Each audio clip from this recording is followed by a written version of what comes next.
ఏడుకొండలవాడి చెంతకు వెళ్లే భక్తుడి మనసు నిశ్చలంగా ఉండాలి. అక్కడ వినిపించే గోవిందనామం, కనిపించే ఆ దివ్య మంగళ స్వరూపం తప్ప మరో ఆలోచన రాకూడదు. కానీ తిరుమల వీధిలో కనిపిస్తున్న మల్లెపూలు, వాటి పరిమళం భక్తుల ఏకాగ్రతను దెబ్బతీస్తున్నాయి. అయితే ఇది మల్లెపూలే కదా, లైట్ తీసుకుంటే పొరబడినట్లే.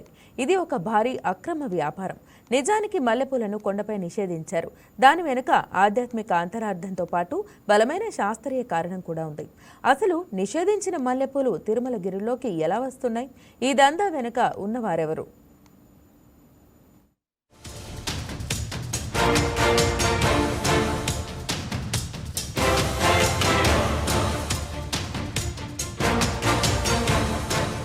అఖిలాండకోటి బ్రహ్మాండ నాయకుడు, కలియుగ ప్రత్యక్ష దైవం తిరుమల వెంకటేశ్వరుని ఒక రెప్పపాటు దర్శిస్తే జీవితం ధన్యం అని కోట్లాది మంది భక్తుల విశ్వాసం. అందుకే వేల కిలోమీటర్ల ప్రయాణం, గంటల తరబడి నిరీక్షణ, కిలోమీటర్ల మేర సాగే క్యూ లైన్లలో ఎన్ని కష్టాలు ఎదురైనా సరే ఆ శంకుచక్రధారుని చూడాలని ఆశపడుతుంటారు.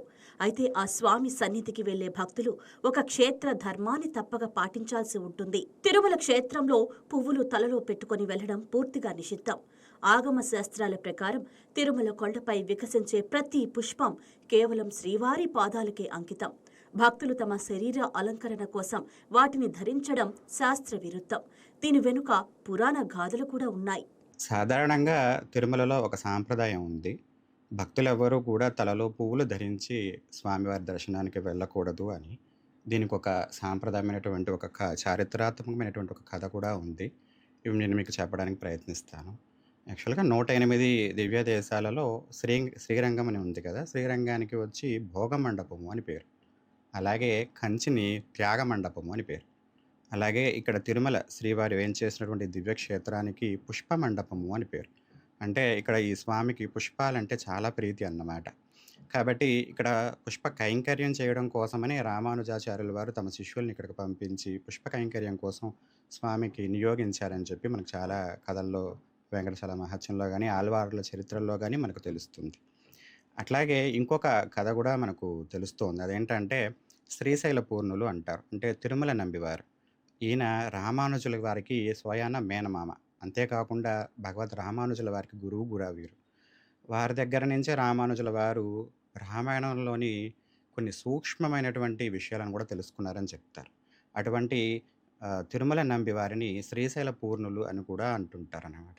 అటువంటి ఈ శ్రీశైల పూర్ణుల వారికి ఒకరోజు స్వామికి కైంకర్యం చేసినటువంటి పుష్పమాలల్ని తన శిష్యుడికి ఇవ్వడం వల్ల, ఆ శిష్యుడు తను ధరించడం వల్ల స్వామివారికి కోపం కలిగి ఒకరోజు కలలో తిరుమల నంబిల వారికి కనిపించి, శ్రీవారు ఇట్లా నా యొక్క పుష్పమాలను ఇతరులు వాడడం వల్ల నాకు చాలా బాధ కలిగింది.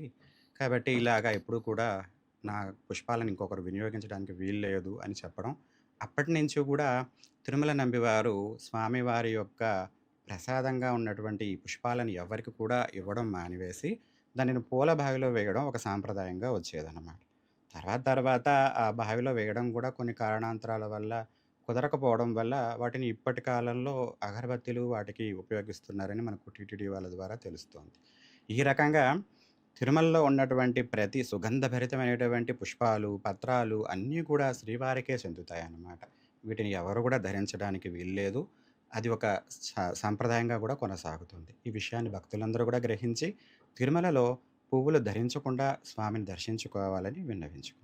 కానీ తిరుమల కొండపై మల్లెపూలు ధరించిన వారు కనిపించడం, మల్లెపూలు అమ్మేవారు తారసపడటం చూస్తూనే ఉంటాం. మరో అంశం ఏమిటంటే పల్లెపూలకు ఉన్న ఘాటైన పరిమళం మానవ మేధస్సును, ఇంద్రియాలను ఉసిగొలుపుతుంది.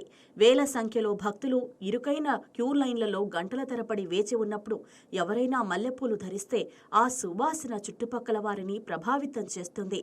భక్తి పారవస్యంలో ఉండాల్సిన మనస్సును ఈ సువాసన ద్వారా లౌకిక వాంఛల వైపు, ముఖ్యంగా కామ ప్రేరేపిత ఆలోచనల వైపు మళ్లించే అవకాశం ఉంది.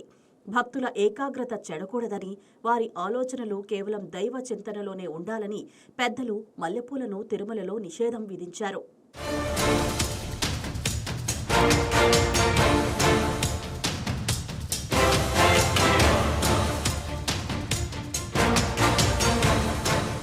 మద్యం, మాంసం వంటి వస్తువులను కొండపైకి తీసుకురావడం ఎంత పాపమో మల్లెపూలు ధరించి స్వామిని దర్శించుకోవడం కూడా అంతే అపరాధమని టీటీడీ నియమం. కానీ ఈ నిబంధనలన్నీ ఇప్పుడు కాసుల కక్కుర్తి ముందు వెలవెలబోతున్నాయి.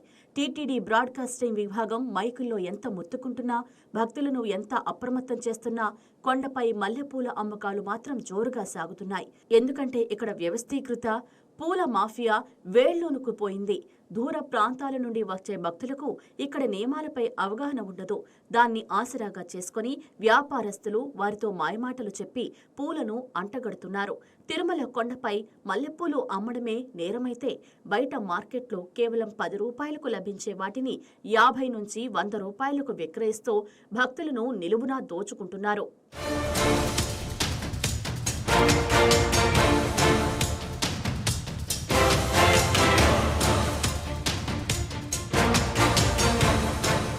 తిరుమల కొండపై అక్రమ వ్యాపారం బహిరంగంగా సాగుతున్న టీటీడీ విజిలెన్స్ విభాగం నిమ్మకు నీరెత్తినట్లు వ్యవహరిస్తుండడం వెనుక భారీ స్థాయిలో మామూళ్ల పర్వం సాగుతోందనే ఆరోపణలు ఉన్నాయి. తనిఖీ కేంద్రాల దగ్గరే వీటిని అడ్డుకునే అవకాశం ఉన్నా అధికారులు చూసి చూడనట్లు వదిలేస్తున్నారన్న టాక్ వినిపిస్తోంది. ఫలితంగా నిత్యం వేల సంఖ్యలో భక్తులు నిషేధిత మల్లెపూలను ధరించి క్యూ లైన్లలోకి ప్రవేశిస్తున్నారు. ఇది ఒకవైపు క్షేత్ర పవిత్రను దెబ్బతీస్తోంది. నిజానికి శ్రీవారి కైంకర్యాల కోసం మాత్రమే టీటీడీ ఉద్యాన శాఖ పర్యవేక్షణలో పూలను కొండపైకి అనుమతిస్తారు. కానీ కొందరు వ్యాపారస్తులు దర్జాగా వందల సంఖ్యలో నిషేధిత మల్లెపూలను తరలిస్తుంటే ఎందుకు అడ్డుకోవడం లేదనే ప్రశ్నలు వస్తున్నాయి. అలిపిరి దగ్గర అత్యాధునిక స్కానర్లు, భద్రతా సిబ్బంది తనిఖీలు దాటి ఈ బ్లాక్ మార్కెట్ పూలు కొండపైకి ఎలా చేరుకుంటున్నాయన్నదే పెద్ద ప్రశ్న. అంటే తిరుమల కొండపై నిబంధనలు కేవలం సామాన్య భక్తులకేనా, వ్యాపారులకు లేవా అనే విమర్శలు వినిపిస్తున్నాయి. అలిపిరి చెక్పోస్టు దగ్గర సామాన్య భక్తుల లగేజీలో చిన్న పూలమాల కనిపించినా పక్కన పారేసే భద్రతా సిబ్బంది మరి వ్యాపారులను మామూళ్ల మత్తులో వదిలేస్తున్నారని బహిరంగ రహస్యం. పైగా లడ్డూ కౌంటర్లు, బస్టాండ్ల పరిసరాల్లో ఈ విక్రయాలు బహిరంగంగానే సాగుతున్నా టీటీడీ విజిలెన్స్ అధికారులు ఎందుకు కట్టడి చేయలేకపోతున్నారనే అనుమానాలు వస్తున్నాయి. అధికారుల ఉదాసీనత వల్లే తిరుమల పవిత్రత దెబ్బతింటోందని భక్తులు మండిపడుతున్నారు.